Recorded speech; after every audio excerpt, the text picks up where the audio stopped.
If you've ever had a dream and then imagine taking that to the masses, that's exactly what my next guest did. Kendra Scott, thank you for being on the Sami Cone Show. Thank you so much for having me, and thank you for being such a supporter of our brand. I appreciate it. Well, it's my pleasure. But first, can we just talk about what it feels like to be launching a book and be looking around and seeing everyone gathered here at this Born to Shine event? Oh, it's a surreal pinch me moment. I think I couldn't have ever dreamt, honestly, this big, to think about being in this place 20 years ago when I started out of the extra bedroom of my house with only $500 to build a business like we built, to be able to do so much philanthropically over the years, but now to have this memoir and celebrate it in Nashville. My mom is here, my cousin is here, so having family and friends with me is really, really special. Makes it even more special, yeah. I can only imagine, because it's the people that make it special, but I would have to imagine that you dreamed that this was possible, because I know just from the little bit of your story that I know,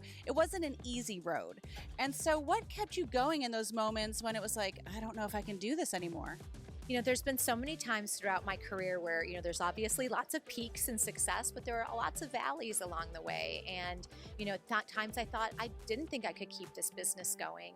And, I was a single mom for a lot of, building the business, and I had these little boys. I remember just looking in their little faces and knowing I had to make this work. And getting small wins along the way, having other people believe in me and, love the brand or love the line. And that would give me more inspiration to be like, okay, maybe I do have something, and that motivation to keep going.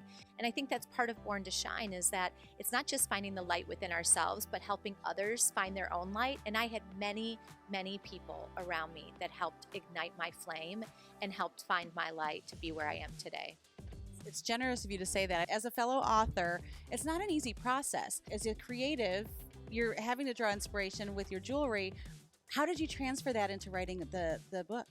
I had been journaling for many years and wanting to just write down moments in my life that impacted me. I didn't want to forget how I was feeling in those moments. And many of them were some of the harder moments of my life, some of the darker moments of my life that led me to the next wonderful thing, that I had to go through that failure or that misstep to get me to where I was. And as I started to see that, I thought, there's people out there that also might be struggling. I started writing it in 2020, taking some of those journal notes and really wanting to say, if I could be vulnerable and share some of those moments, the hard moments, maybe that could help someone else know that there's power in vulnerability, and also show them that even if they're going through this failure or transition, failing forward is real, and they can read through my story exactly how I did that.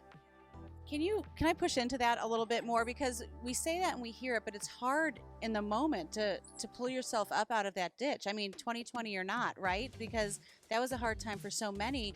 But in our daily lives, I mean, I've learned personally that sometimes we have to hold joy and grief simultaneously.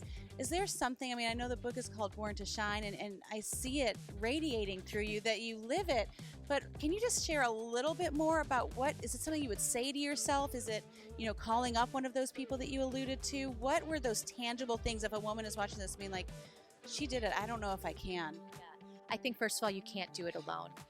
Superwoman and Wonder Woman are fictional characters. They're not real, okay? And anyone that thinks that they can't trying to be perfect, trying to do it all, trying to be the best mother, have a career, it is so hard, and you can't do it alone. You've got to ask for help, and that is the greatest sign of strength. It is not a sign of weakness. And I know for me, that was huge. I have an amazing group of friends. I have an unbelievably supportive family. And I reached out to them in those times when it was difficult, when I knew I couldn't do it by myself, and said, I need you right now. Or they could see that I needed it, and they reached out a hand and helped lift me up. So I think for all of us, it does take a village. As a mother, I know that I've got a group of mom friends at school where we're all like, can you pick up the kid today? Or don't forget it's a bake sale. I got cookies for you. You need that in your life. And I think we need to stop trying to have perfection. Perfection is a myth. And starting to own the things in our life that we may think we might be embarrassed about, they're actually what makes you you and uniquely you, which is so awesome. So sharing those things are important, and it'll allow others to feel like they can share their things too. And that makes them now an authentic, real person.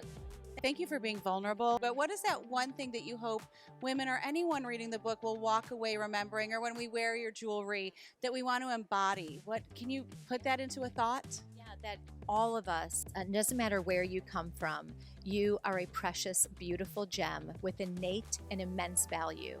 And you were put on this earth for a reason. You were put on this earth to shine.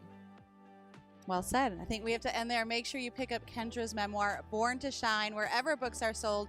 And of course, support the brand and the jewelry that gives back to so many everywhere. Kendra, thank you for joining us today. Oh, thank you so much for having me. I loved every minute.